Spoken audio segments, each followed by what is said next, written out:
Welcome to my Best 11 podcast. Today, we are joined by a goalkeeper who, when I looked at the number of clubs he's played for, it's absolutely incredible. But some massive, massive clubs on there, including both north and south of Wales, both at Cardiff and Wrexham at different ends of his career.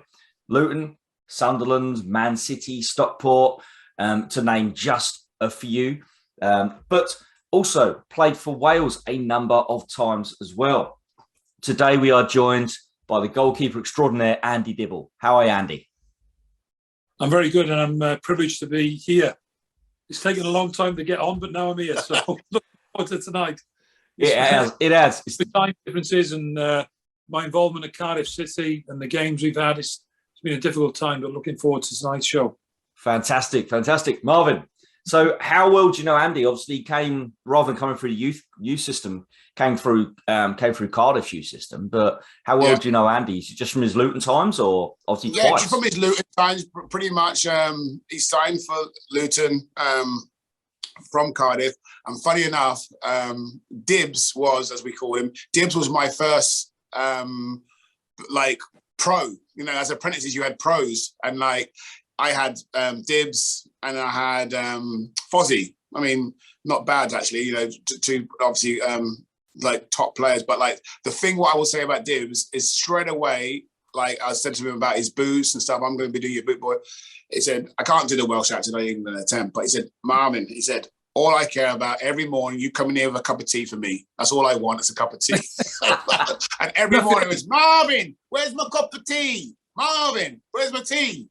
Every morning I'd go and get him his tea. So yeah. Nothing. Remember that? Do you remember that, Dibs? Do you remember that, Dibs, or not? Yeah, I do remember it. I remember it was like yesterday, honestly. And they were the good old days, weren't they? We had great team spirit in abundance, and I was so proud to be part of that Luton Town team. The 4 years I had there, I can't speak highly of it. It was a magical time for me. Fantastic. So we're here to talk about your best 11. And as we go through, obviously, we'll chip away at your career and have a chat about your career as a player. And now, as you've kind of mentioned as well, your coaching career where you're currently at Cardiff.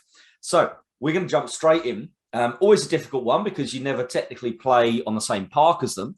But starting off with, your formation. What formation would you like to... What formation did you find the best to play with, or did you like the best as a goalkeeper, and why? Yeah, I stick with the 4-4-2 formation. I think obviously now it tends to be out of fashion. There isn't many teams over here that now play that formation. But for me, in both ways, going forward and defensively, the shape of that setup was the favoured one for me. Still is now. But I'm not a manager. I don't pick the team. But I still think you can play football in the right way in the 4-4-2 formation. Yeah, fantastic. I mean, when you're a goalkeeper, have you always taught, and obviously teaching the kids now, do you teach them to spread it wide, or is it route one, or just get rid of the thing? I mean, obviously different clubs are trying to play the ball on the ground these days, and some of them, like Arsenal, you remember, particularly just get into absolute strife with it. Well, it's interesting the way things have evolved for me because obviously now a lot of teams are traditionally trying to play out more from the back. And I still think in the 4-4-2 formation, you can play it from the back. At my own club at the moment, we're playing a 3-4-3 or 3-5-2 setup with the emphasis on trying to play out. But if we can't play out, we'll try and hit the front in open play. So, I mean, there's lots of situations during the game where you can change it up. And I think from the goalkeeper's point of view and the whole team structure, it's kind of set up by the goalkeeper now. But from my perspective, as I see it, from my goalkeeper's point of view, you play what you see. Yeah. And have you had to change your training methods? I mean, has it had to go from purely shot stopping and that type of thing? Not purely, but you know what I mean? The percentages to now ball at feet, that type of stuff. Yeah. I mean... under Neil Warnock, we hit the front more, but I would never criticise that because Neil Warnock was a fantastic manager and we got to the Premier League by doing that. We hit the halfway more, tend to hit the halfway line more and try and hit the big forward. Under Mick McCarthy, similar. Steve Morrison's now took over, and they want to try and play out from the back more. Steve's coming from being the under-23s manager, where they did try and play a little bit more. But for me, it's adopting to the manager you work for. Yeah, excellent. So we'll jump straight into your best 11. Like I said, goalkeeper. Give us a few clues on the way, and you can have some honourable mentions for those ones you may forget about. This is a difficult one because from my era, there was so many special goalkeepers and brilliant goalkeepers that I'd hate to leave anybody out, really. But you're going to get it straight away. He was blonde. International? Danish. International. He was international, played for his country? Yeah, Manchester United. Yeah. Denmark. And his sons followed in his footsteps. Peter Schmeichel. Yeah. Excellent. Was he as commanding? I mean, he came across as, he never struck me as tall, but he always struck me as quite, not big boy, but he could spread himself. Yeah, I think Peter brought in a different type of goalkeeping as well. As, we saw his star shape, fish shape, whatever you want to call it. He brought that into the game.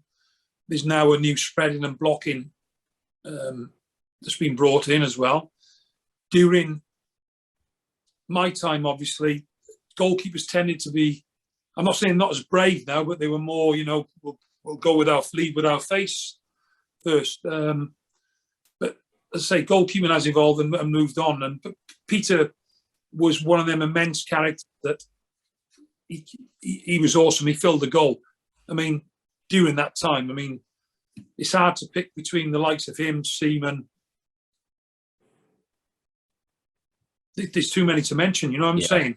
Yeah. Right. Yeah, definitely.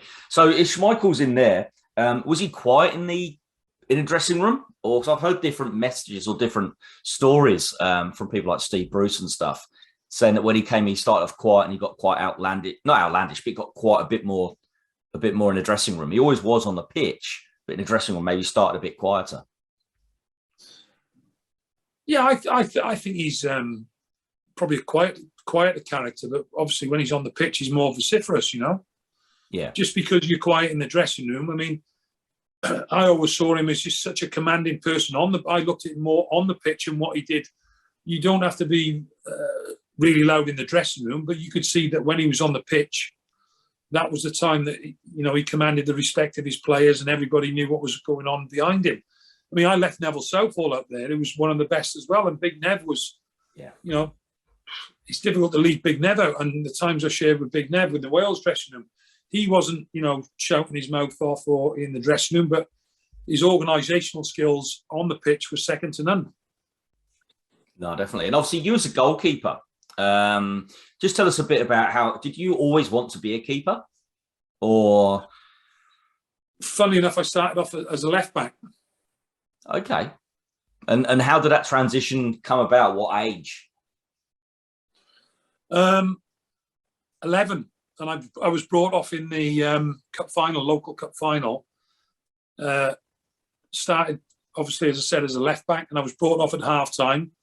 And I'll never forget, my grandfather was in the stands, God bless him, and he said, "You played like a dressmaker's dummy." And it set me that much that the next week I found myself in goal, and I went from strength to strength. Okay. Have you always so do you always feel that desire to play in goal, even under 11, or was it just a case of whoever fancies that game? No, it was weird because the transfer from playing as a left back to going in goals, I kind of started as a left back, but I always thought I wanted to be a goalkeeper. My father was a goalkeeper, and then, as they say, I took to it like duck to water. So I think we went from strength to strength. And the only one bad experience I had during the following season, where I had my worst game ever, and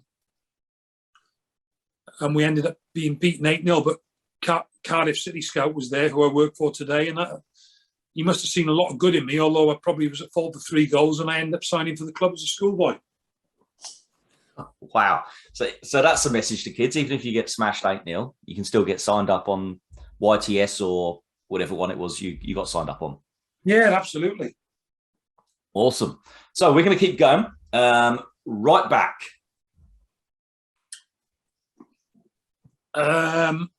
This would probably be different to what you normally used to, but I'm going to stick with a back four that lives with me forever. So the right back, he kind of Luton Town, Sheffield Wednesday, became a physio and might still be a physio. Okay. Is it my brother from another mother with the same surname?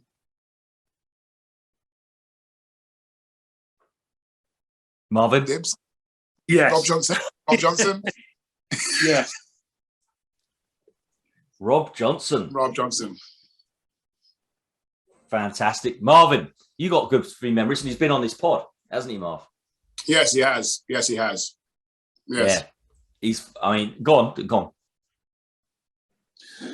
Well, the back four special for me because of a special day in my life, but I'm judging this on how I feel at the time and how I felt at that time. Yeah. Is it something that is, you picking your 11, some people have gone down the route of just stars and things like that, or are you picking this more through your gut? I'm picking it through a bit of both, really. But when I think of the achievement that happened, I might have already told you the back four now, haven't I? So no, it doesn't matter. It doesn't matter. It doesn't matter. Yes. And so Rob Johnson's at right back. Do you want your wing backs or kind of full backs? Are you after them always tucking in, or what type of player do you want? Rob was a good footballer, but he was also a very good defender. What you find in the traditional modern game now, I find, is sometimes right and left fullbacks don't defend as strongly. They're prepared to run one way, or whether you play them as, in the wing back situation. For me now, there's not enough 1v1 defensively minded fullbacks. Yeah, and I think you're probably right. And I think, for example, obviously you're in the Wales camp, but in the English, from the English perspective, from mine, I can see that with. I think that's why Southgate prefers even people like Kyle Walker compared to Trent Alexander-Arnold or even a Reece James. Yeah. No, definitely. So Rob's in there, and we'll talk about the whole back four when we get to the back four, because, like you said, it's probably the worst kept secret ever. But we'll move on to left back.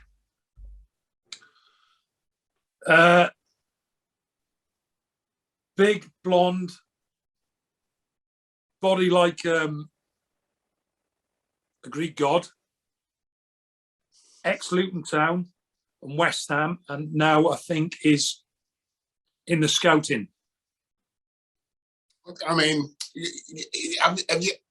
got the opposite way around. Wasn't Rob left back and Tim right back? Yes, that day. Sorry, yeah. Listen. We're talking about Tim Breaker. Dibs is just put him the other way around. But Tim Breagle, Beaker. I think we used to call him nickname. Tim Breaker. Yeah, but we used to call him a name like Breagle, some German. Yeah. Yes, but we used to call him another nickname, Dibs. I don't know, you might have left. After a German right back, I think his name was Hans Briegel or something like that, who used to be bombing up and down the wing. So we used to call Breeks Briegel, something like that. I can't remember. Somewhat similar to that name. You don't remember, do you, Dibs? No, but I remember how powerfully. I'm glad you are it. Listen, so Tim Breaker. Fantastic. So Breaker is your right back. And are we just going to go through the centre backs before we talk about that day? Yeah, go through the centre backs. Let's go through the centre backs. We've got obviously Mal, Donachie, and Fozzie, Steve Foster, who are the centre backs, which is a really good, solid back four. But like Andrew said, I mean, I know there was lots that went on in that day. I mean, the penalty save, but but you pulled out. I can remember 2, if not 3, unbelievable saves on top of that, Dibs, during that game.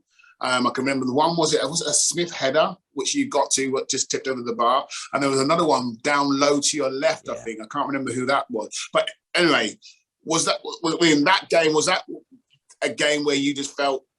I mean, especially with the penalty, like you was just like, I mean, obviously they did score, but unbeatable. You just felt that you was going to, and I have to say as well, before I'm waffling on, that was for me, for Dibs, is what Dibs was like for me when I was growing up and playing in front of him. In training, he was like that. I mean, when everyone's that's all he says, but in training, I'm not saying that every goalkeeper wasn't like trying, but in training, Dibs he would try and save the most difficult shot in the top corner in training. And he was like, that's what I mean, what I loved about him, because he saved what I called goals. Like some goalkeepers save goals where the players should really score, but for somehow Dibs gets it. But anyway, it was difficult for me, Marvin, at that time, because the competition I had with Jake Finley and Les Seeley, and at the time I was still a young lad. Don't forget, I was 19 when I come to Luton Town. I mean, as a 19-year-old now, you don't get nowhere near the first team. Right. And to be, competing with guys like that, and then it was a big fight to get my place. And obviously, during that time as well, I had some nasty injuries involved with the artificial turf as well. But it was. But obviously, to go and win that final was a tremendous achievement. Yeah, so definitely. What age was you then, Dibs? What age was you in the final, 88? What age was you? 22. 22. Oh my God! Still young in it for 22. Yeah. Do you have was the whole family there that day? Yeah, everybody's there. My mum, my dad, and loads of friends. It was just an unbelievable. That's why I chose that back four, because it is so special and significant to me, And you can talk about superstars and this, that, and the other, but for me, though, they were the superstars. Yeah, yeah. How many games had you done? If you played then, Dibs? Because I mean, you wasn't like played over 100 games or anything. Was that? How many games? I don't think you'd played that many games, had you? Really? No, I think close to 100 by then, though. Was it? Oh, okay. No, more than 100. Sorry, it would have been more than 100. Really? So that's still quite. Like I was saying, that's a lot of games for a 22-year-old goalkeeper. Relatively, do you know what I mean? Yeah, exactly. So yeah, last time I heard Luton doing that was probably, say, Kelvin Davis at that young an age to have played that many games. So yeah, he's extremely rare. Kelvin would have done that, definitely. Yeah. So obviously on that day, walking out through there, just talk us through the build-up of the day. And as a goalkeeper, what your role is, because I know throughout the 90s you spent a bit of time going in and out on loan and as reserve goalkeeper. What's the job of your reserves, and what's the goalkeeper's role? Does the manager just leave you to it? Well, I didn't actually know I was playing till the morning of the game, so it was I don't think I slept overnight. I didn't know I was playing till the morning, and we stayed at the Moat House in Luton, right on the junction, the M1 there. I didn't know till an early team meeting in the morning when Ray Harford, God bless him, obviously not with us anymore, had given me the nod, because Les was back fit and I played in the FA Cup. People forget 2 weeks before I played in the FA Cup semi-final. Yeah, I think most Luton fans want to forget about that. Yeah, no, for me, it was one of them. It was one of them days where, from a personal point of view, I'd had quite a, I'm not an egotistic person, as you know. I'd had a very good afternoon, apart from bringing Dennis Wise down late on. Yeah. For them to win the game. So the heartache of losing out in an FA Cup semi-final, a couple of weeks later we go to Wembley, becomes a momentous occasion for everybody at the football club. So penalty, how did you know which way to go? Was it just went off the gut?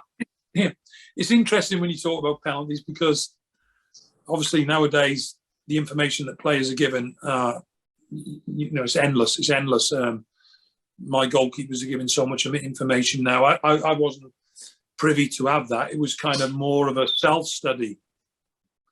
So, I mean, we're playing Swansea on Saturday. It's a massive game for us. But my goalkeepers will have information on the strikers, the penalties, this, that, and the other.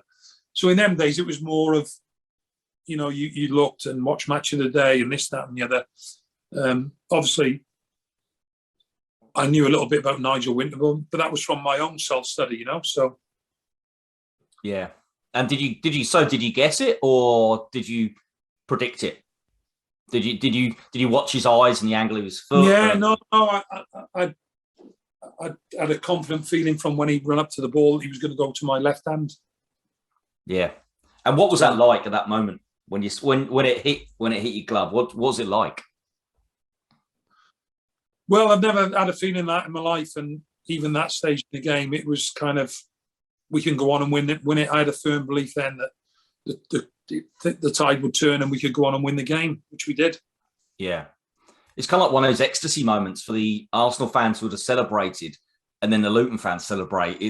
You're right. It's probably for Winterburn as well, and the whole team's kind of the sinking of the stomach, and then obviously going up the other end and doing what we did the other way. It was a fantastic moment, and so lifting the trophy. What was that like? And then the parade afterwards.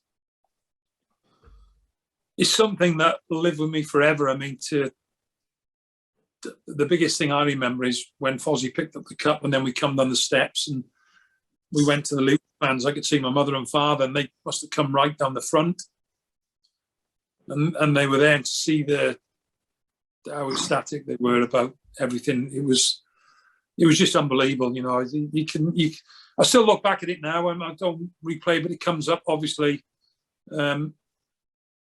But I always look at Steenie's goal, you know, to finish the game off, and it's just an incredible moment. And then coming back to the town after, well, we stayed in London the night after the night of the game, and coming back to Luton, and then the celebrations later on in the week is just something that stays with you forever.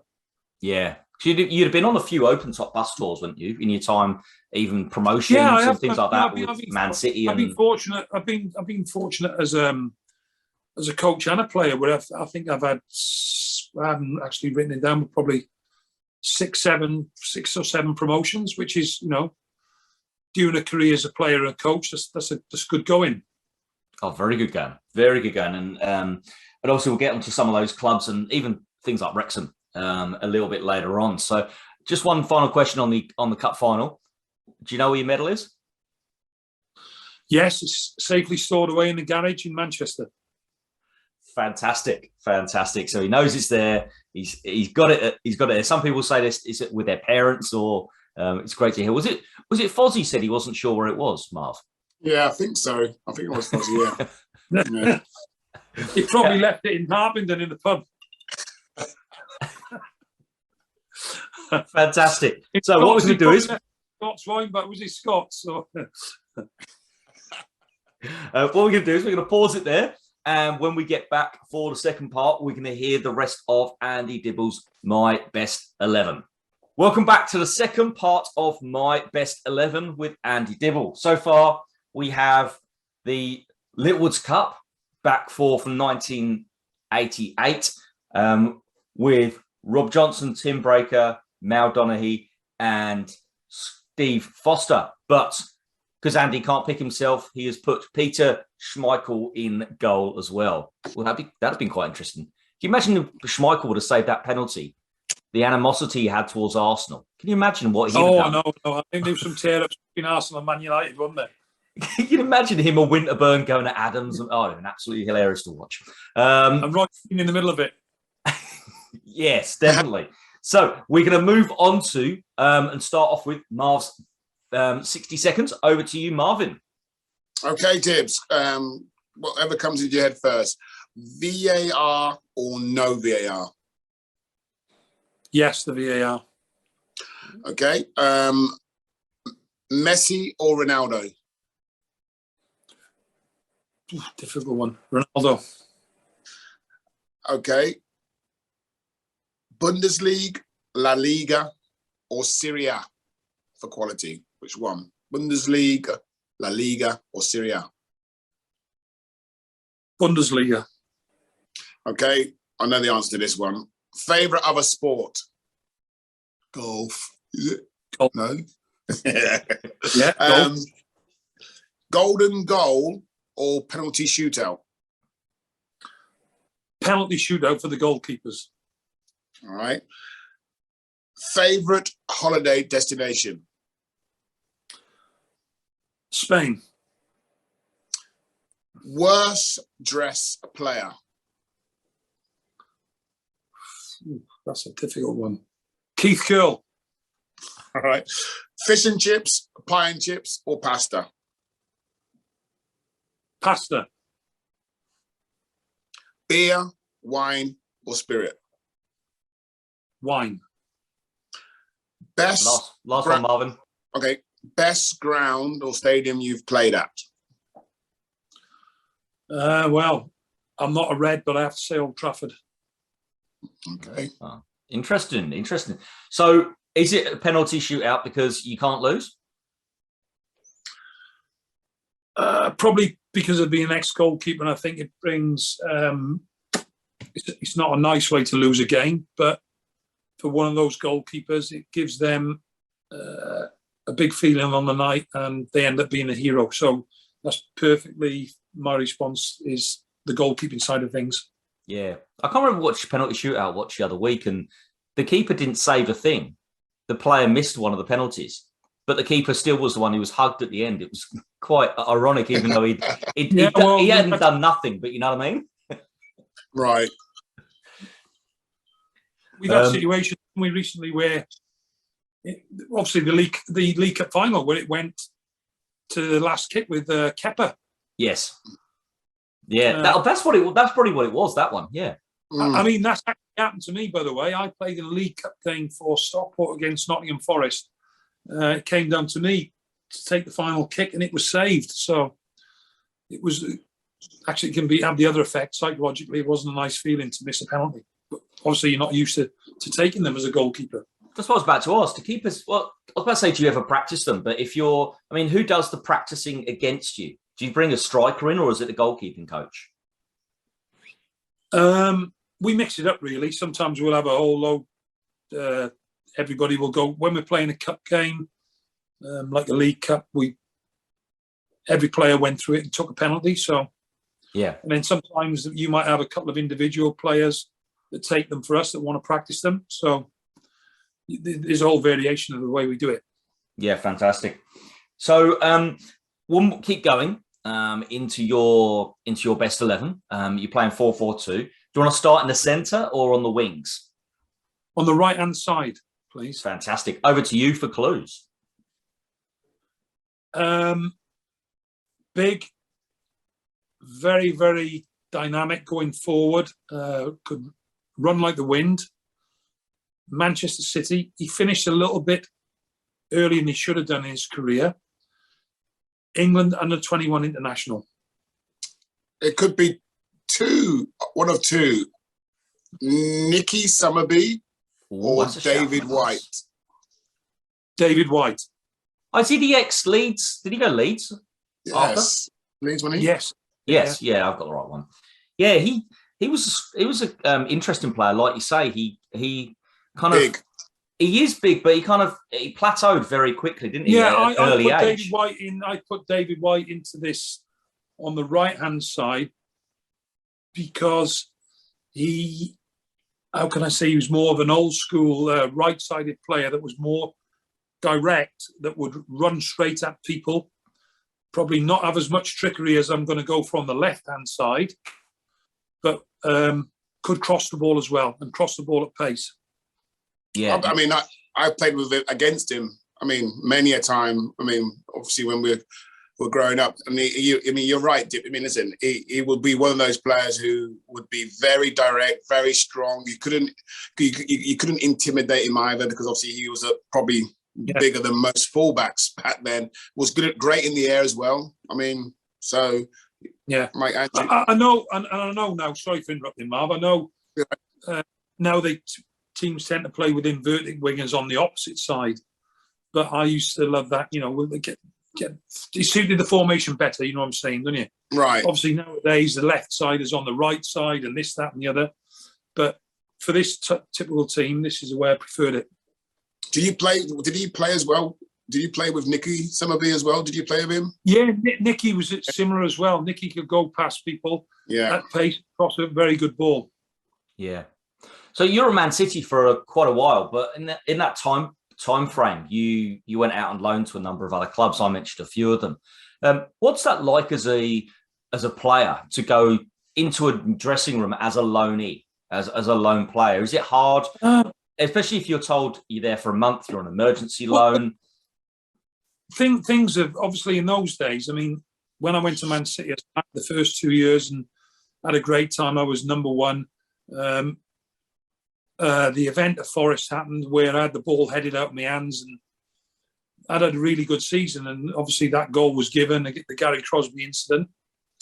The following season, Tony Coton came in, who's now a good friend of mine.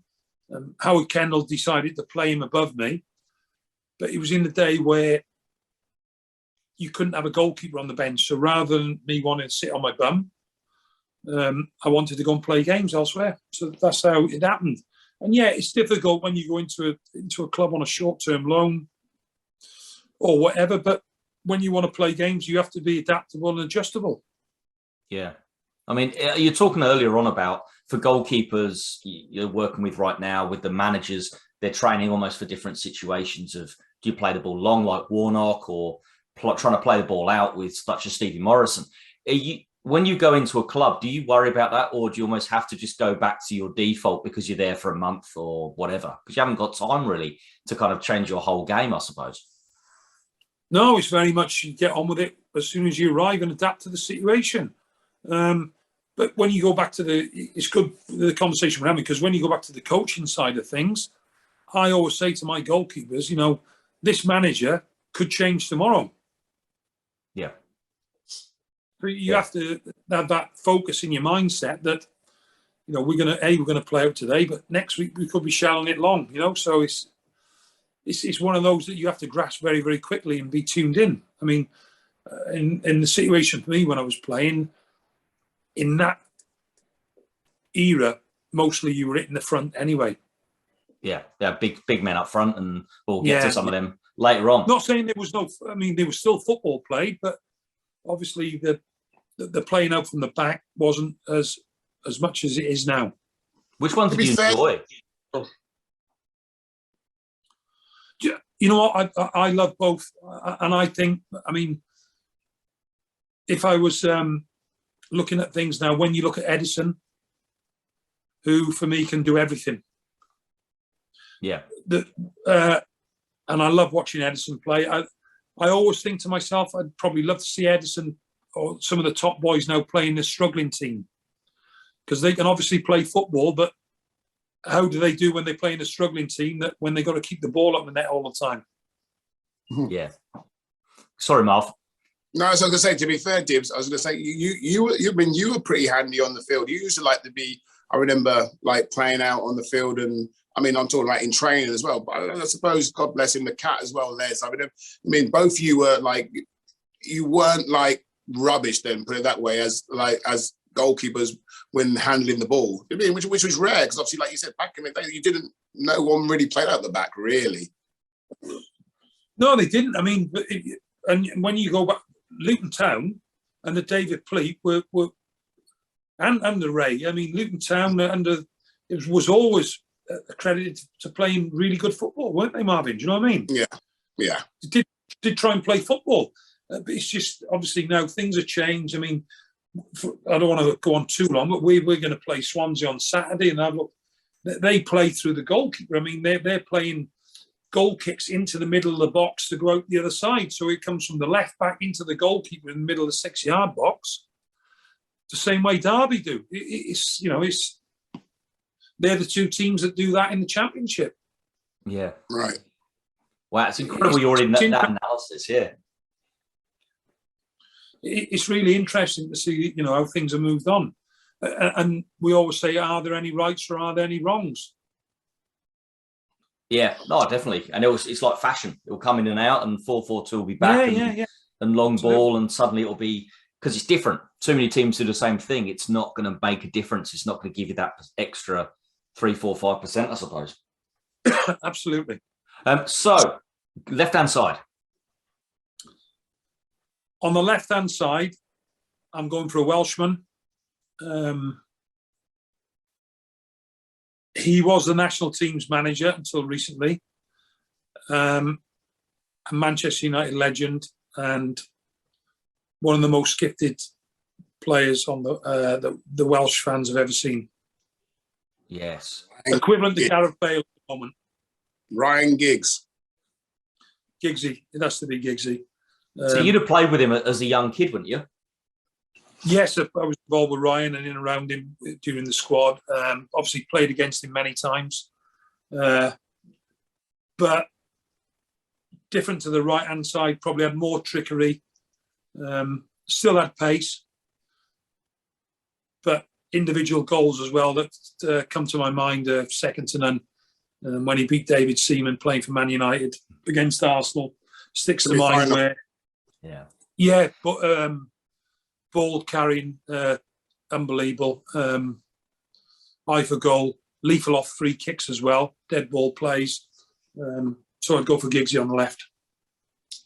So with the Welsh, squad where you played with Giggsy, I'm not sure how many times you represented the country, but was that something, Dibs, was on your mind to play for Wales as you was growing through the ranks of becoming a professional player? Yeah, definitely. I think the biggest thing about our country is, I was there for the game last week. I didn't go to the second game, but we're a very, very patriotic, small country, and Welsh football's really reunited now. I feel for Ryan, obviously, the personal issues that he's not taking the job at the moment, but as a person, I couldn't speak too highly of him. Yeah. And Rob Page doing a great job there. That's what I was going to ask. Is it something that the Welsh fans have come together because of what's happened? And also, I've been told that playing at Cardiff's ground is actually making a hell of a difference rather than playing at the Millennium Stadium or whatever it's called these days. Yeah, the capacity is 33.5, 34,000. It generates, it's a newish type stadium, obviously, but it still has that old feeling about it, if you can understand what I mean. So they're still pretty close to the pitch, but the atmosphere that was generated there the other night was incredible. Absolutely incredible. The singing before and after the game. We're a country that obviously we love our hymns, and you have to be in this stadium to experience it. A lot of people said to me that watching it on the TV was good, but to be in the stadium was second to nothing. Yeah, they've also added the hymns in. It's much more, I remember it, more of a rugby union thing. Yeah, well, a lot of people said that as I was talking about the singing, it's better than being at the rugby. So we're catching up with the rugby guys. Yes. So were you a Cardiff fan all your life? Or? Yeah, I was very much a Cardiff City fan from a boy. And how did that feel leaving the club then? Or firstly, signing for the club, you always want to sign for, and then leaving them as a player? It was difficult because all my family and friends are Cardiff City fans. But there was something about David Pleat that lured me to Luton Town. And at that time, I was also training at Watford, and Graham Taylor wanted to sign me. And it was such a difficult thing for me I phoned Graham Taylor, and my father was with me to say that I was going to sign for Luton because Watford were expecting me to sign for them. I don't think many people know this.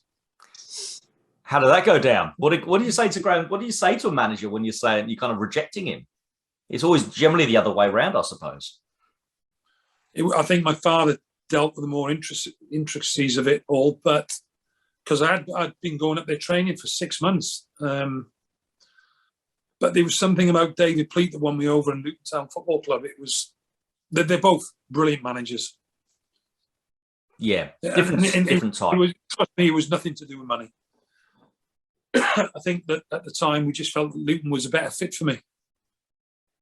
Yeah. Oh, and us as Luton fans, I totally agree with that. I'd never have recommended signing for them down there. No, but I don't think, honestly, Marv, I don't think many people knew that. No, probably not. No. Strange. I know, interesting.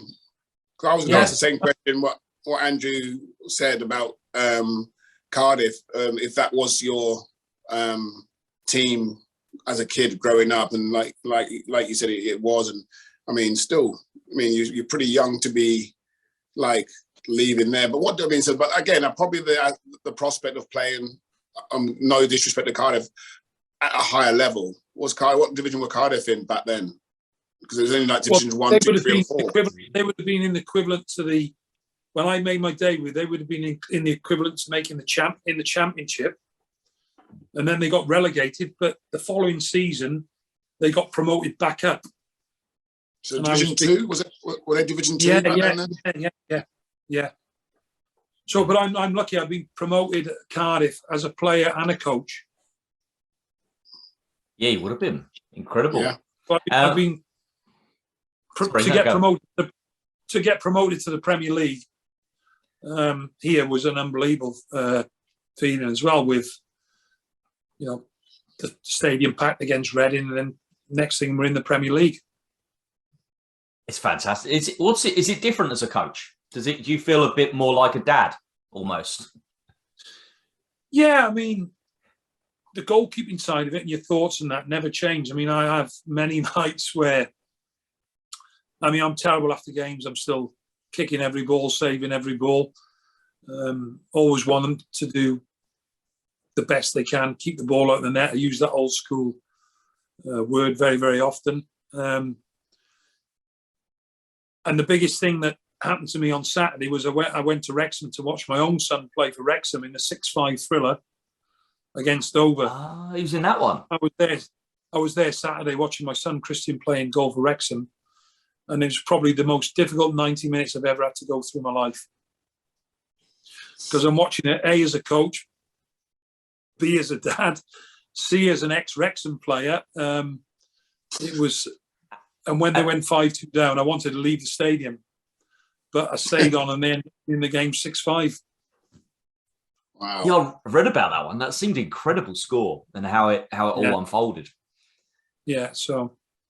Excellent. And that was always the plan for Christian, your son, to follow in your footsteps as a goalie? Was there no?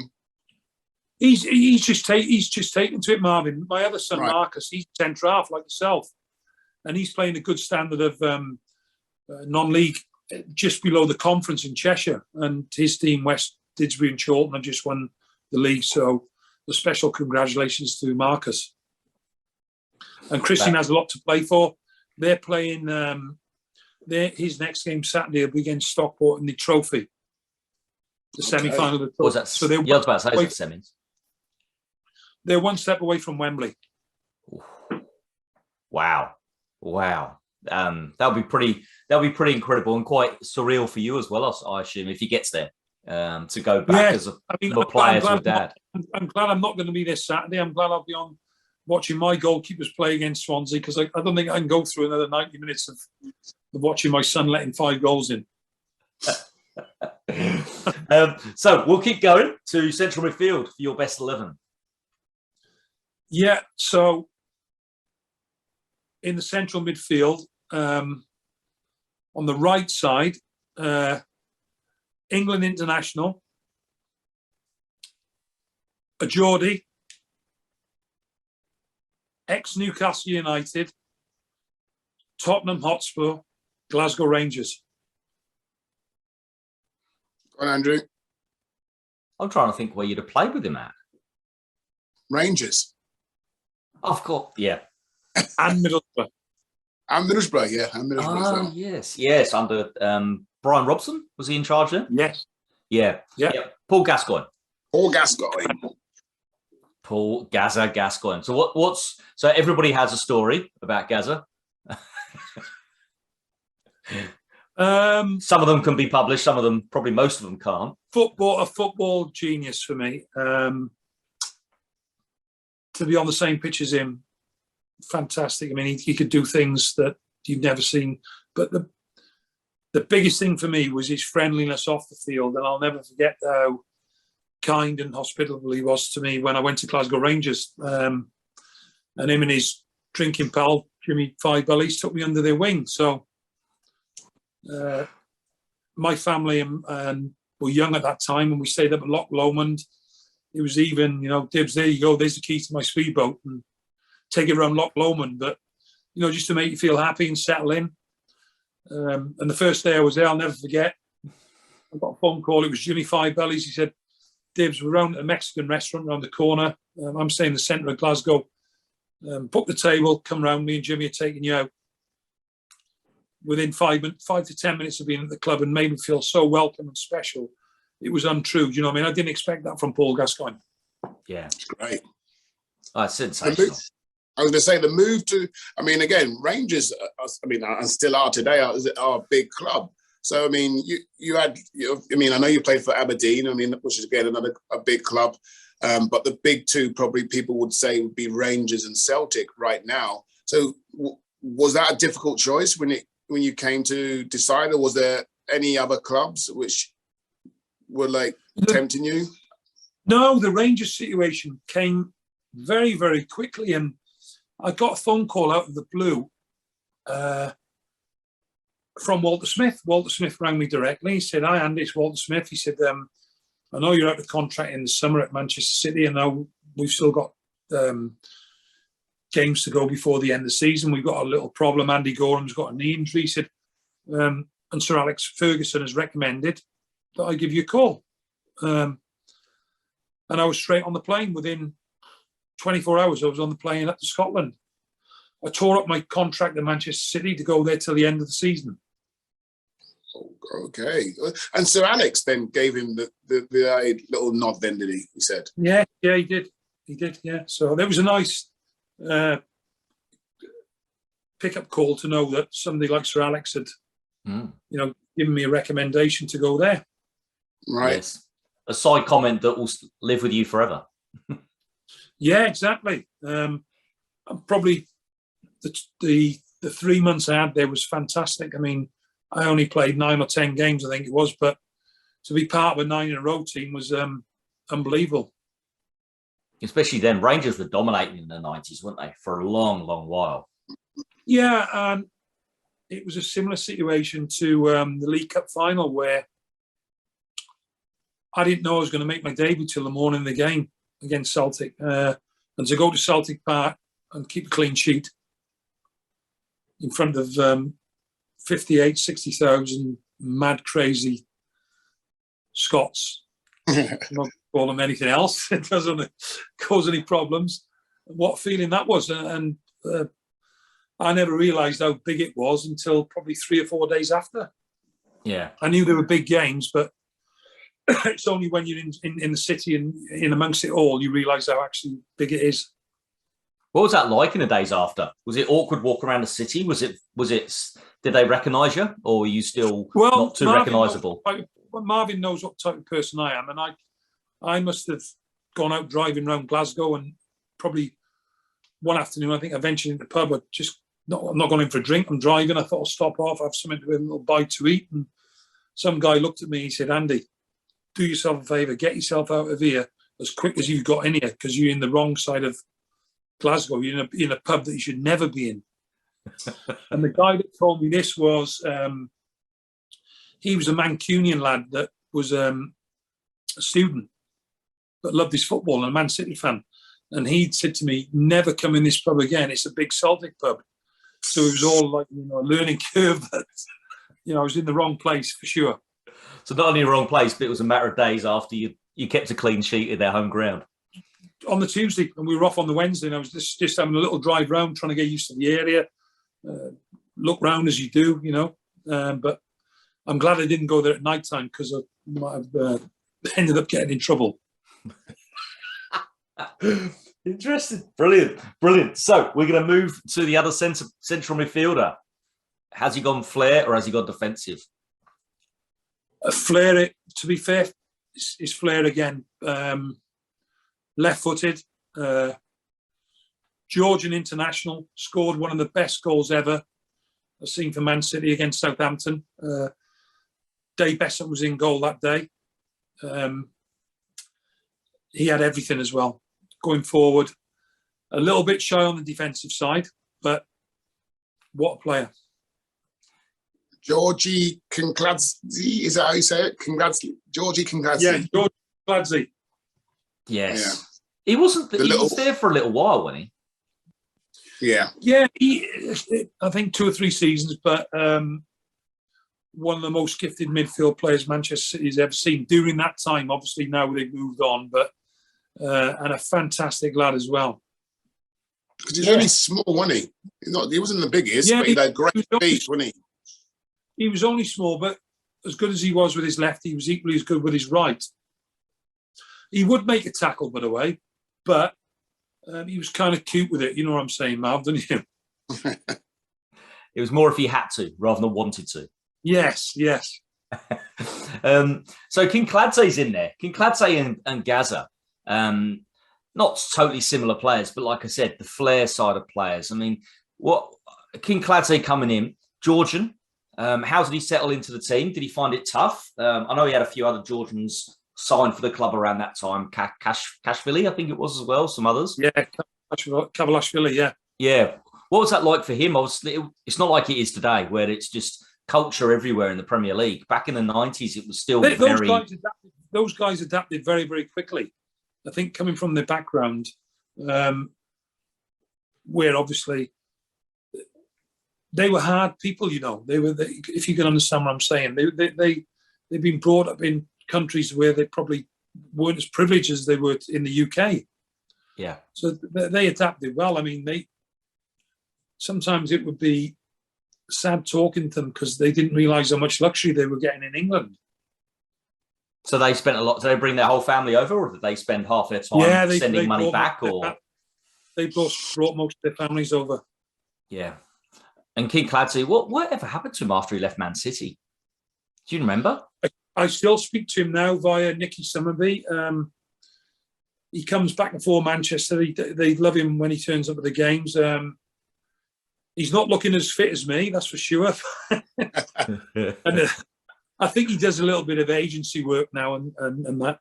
Just to tide him over. Yes, yeah. Just were you at the game when he scored that goal? I can't remember who it was against now. Southampton, yeah, I was there. Yeah, was it surprising, or had you seen him do it week in, week out on the training ground? I'd seen him doing week in, week out on the training ground, but it was one of them carrying the balls from halfway, dinking around people. It was a special goal. Yeah, that one sticks in my mind. And actually, somebody else you play with, Dalian Atkinson, did something quite similar to that a few years earlier, I think. Yeah, Dalian, God bless him. I had the privilege of being with Dalian at Man City. What a fantastic guy. Yeah. Lovely man. Yeah, such sad news, when obviously he passed away. Yeah, no, definitely. So we're going to move on to your strike force.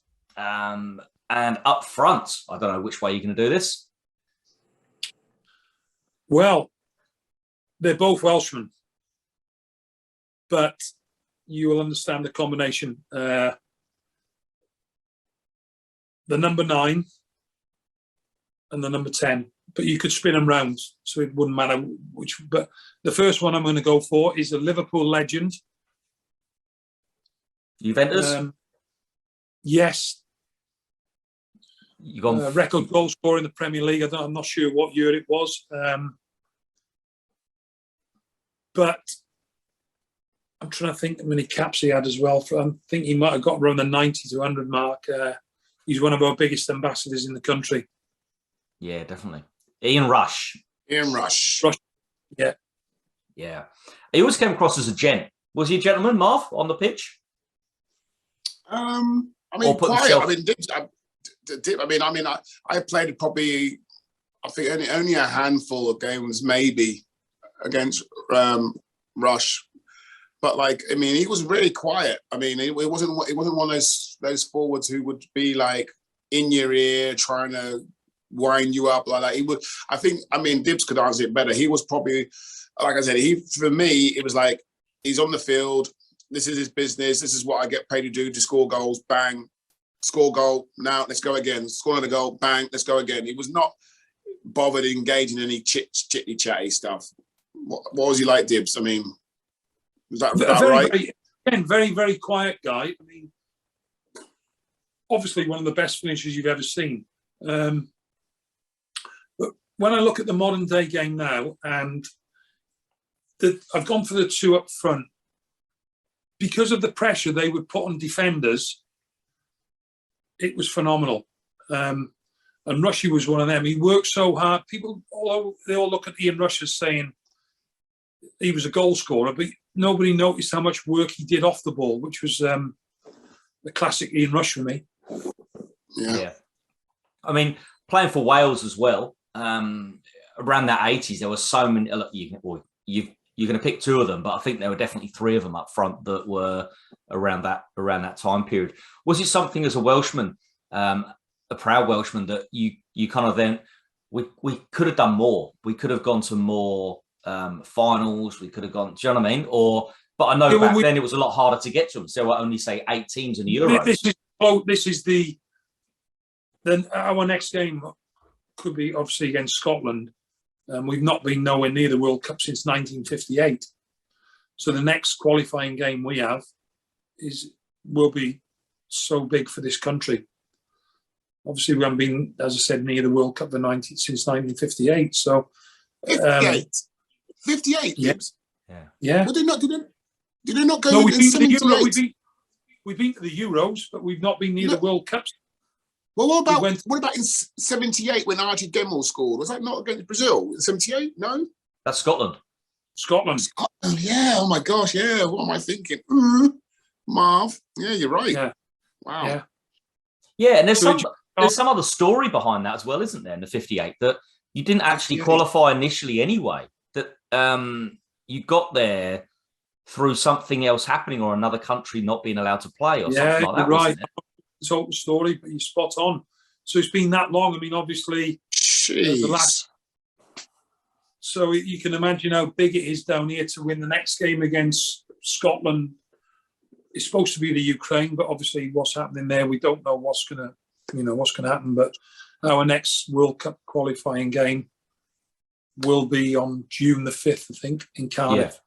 And that's been quite intriguing because, of course, I know with time of filming, the draw's being made later on today as well, I think. Yes. For the actual World Cup. So you'll find out who you could play before you've actually qualified, which is quite different for these type of tournaments. Spot on. Yeah. So you've gone for Ian Rush. Next to Rushy is going to be one or two. One. I think Andrew meaning that there's two. There's two players it could be. Yes, but like. Sorry. Okay. Yeah. This man, more of aggressive type. Again, privileged to play with the both of them. Manchester United. He's now a manager at a League Two team in England. I saw that. He's gone to Bradford, isn't he? Yeah. Sorry, League One. Yeah, League One. More aggressive than Rushy. Mark Hughes. A great volleyer. I think Andrew was maybe thinking about that. I was thinking as well. The other Liverpool one, the one who played for Liverpool, Villa, Derby. Yeah. So I'm going to go for Hughesy. And Hughesy,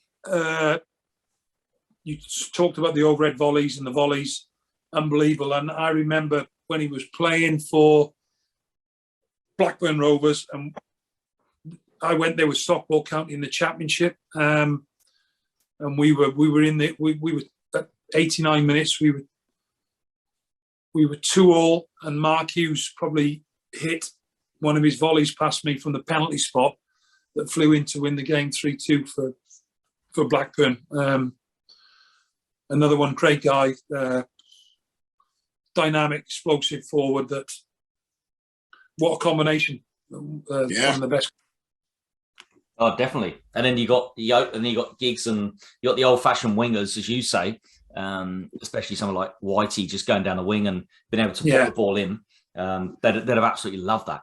Absolutely loved it. So you picked your 11, Andy. Which the final one of the questions we like to ask towards the end is the manager. Yeah. Which manager to lead this 11? Well, I've worked with so many really good managers, and this is really putting you on the spot. But I suppose I'm going to have to go for David Pleat, Luton Town.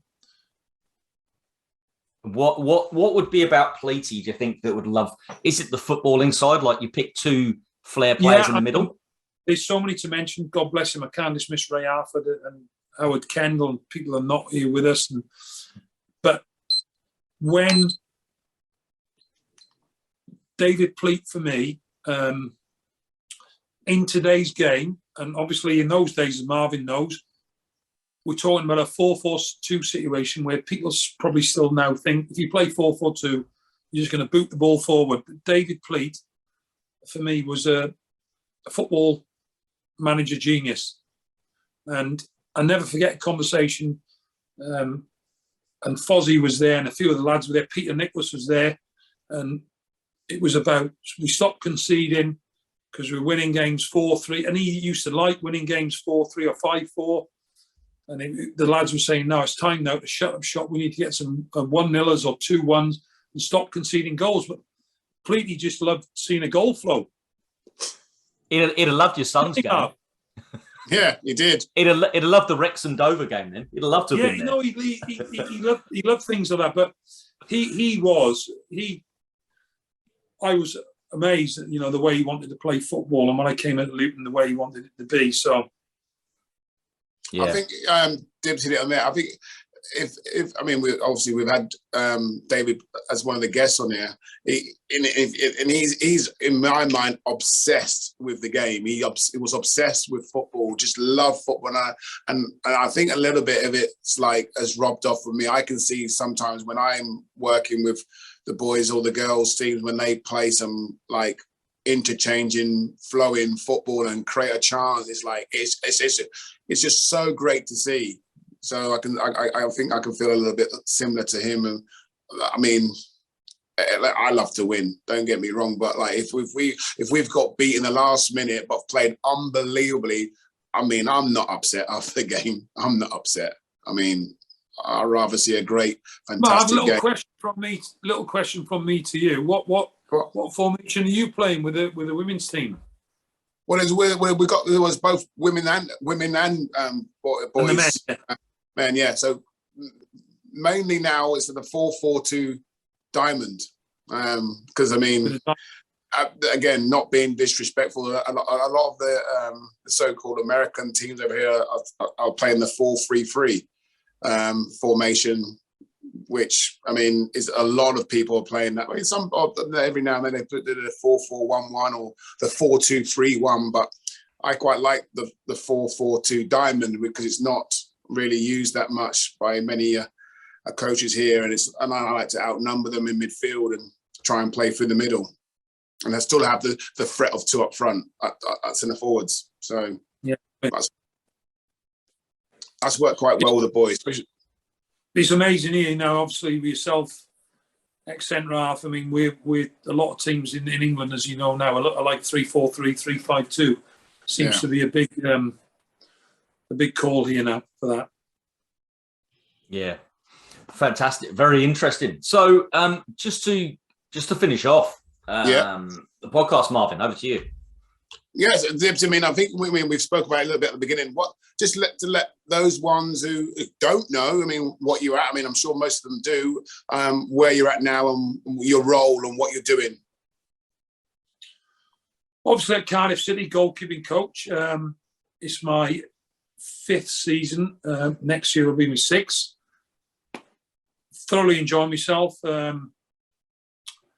Every year is always one of them where we want to try and go forward. We've had a little bit of a struggle this season. We've had some good years. Getting in the Premier League was a highlight. One big occasion we have got, we play the Hatters in 2 or 3 weeks. So I'm looking forward to that day, and I've got some friends coming up from Luton that I'm looking forward to see. And credit Nathan Jones. Luton have had a really good season, and he can be proud of what he's done there. Yeah. surprised you? I love seeing my old teams doing well. And I think he's so enthusiastic and a fantastic manager. And it's great to see, he's done well and getting Luton where they are on not a massive budget, which is a major achievement. When you can do things like that and achieve with a not as big a budget as the other boys, it's fantastic. I really do hope that Luton Town are in the playoffs this season. Seconded there. And just, you've been a coach for a little while now. Have you ever wanted to step up? Have you ever had the opportunity to become manager, or do you prefer the coaching, the day-to-day coaching? I'm involved in everything as well. I get involved in the set plays as well. You never know. Somebody might say to you, you might need to take over. I've got no sort of like eyes on becoming a manager, but sometimes you don't know. You can never say never, can you? But I've never, I enjoy my role as a goalkeeping coach, and that is where I see myself for the foreseeable future. I want to carry in this role for another 4 or 5 years, but then I like to go into recruitment. I'd like to go into the recruitment side, but just specialising on the goalkeeping side of things. There is a call for it now in England, where I know the likes of Manchester United and Manchester City have their own specialised goalkeeping scouts. And I could see myself going down that route. My next step next season won't be to do any more badges, coaching badges. It will be to do a talent ID course, which I think I'll have a good eye for goalkeepers, obviously. I'd like to think so. Definitely. Use some of your own experience. Fantastic. Well, I want to say on behalf of myself and Marv, thank you so much for your time. It was lovely to get you on. And that was Andy Dibble's My Best 11.